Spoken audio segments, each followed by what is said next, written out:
In the boxing club, I am a boxing coach as well as one of the original members of the boxing team. The club was founded in 2007, and originally it was designed for a group of individuals to come in, whether or not they had the knowledge or skill level associated with boxing or not, to come in with a family sense and to participate in a workout as well as learn the skill associated with boxing. On the boxing team, we really stress the foundations of boxing as previously stated, and that starts from the ground up, I'd like to think. And that starts with the footwork. You want a nice solid base of support. Feet shoulder width apart, weight evenly distributed between both feet. Then you transfer up into your hands. You want your hands to be nice and high. And then from there, utilizing that base of support, that's where you would generate your power. Two basic punches that we're working on previously, last two workouts, is just your straight punches. Your one and your two is what you call them, also known as a jab and a cross.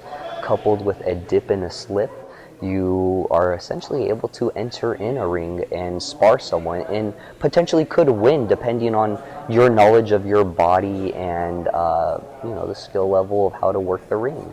I've been told several times that I have the eye to catch certain mistakes, but then again, but this is only for basic fundamentals.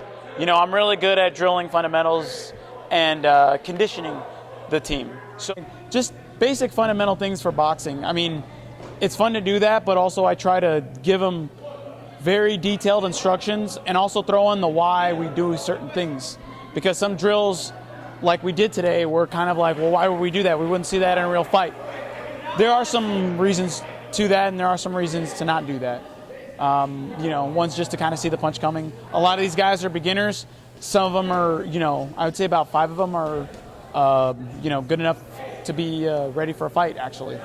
But the other ones most of them still need to bring it along. Footwork is one, probably the most important, because that's where your power comes from your punches. Your power, your speed, how to throw a punch properly without injuring yourself, because you want to be able to, as Peter would say, get full extension without hyperextension. You throw a punch wrong. In karate, they teach you to throw punches like this.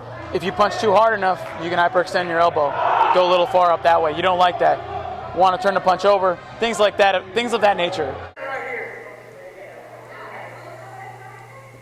When it comes to boxing, there's a lot of things you have to be concerned about. Footwork, balance, knowing when to throw a punch, knowing how to throw a punch, the distance from it, how to close in, how to move out. So there's a lot of stuff that involves in boxing that you have to be prepared for. But with each practice, that's what we learn, to do those little steps by steps. As far as preparing for a fight, conditioning is a big thing. Fundamentals is very important. You need to know how to fight, of course, but conditioning is probably the one thing you'd have to know the most, because you're putting in 3 rounds and 2 to 3 minutes, and you have to give it all your best. For me personally, I think footwork is the most important thing, because if you can't keep your balance right, you're going to see guys, lose their balance. You're going to see people cross their feet, and usually that results into a knockout, at least from my perspective, at least from what I've seen. So mental preparation is crucial, because you have to be prepared. You have to be prepared to take a punch, and you have to be prepared to throw out a punch. And sometimes you have to be concerned about other things, about your breathing, your control, your distance. So there's a lot of things involved, and it can be very nerve-wracking. But I know, as from my experience, once you're in the ring, all that goes away, and you just go and fight.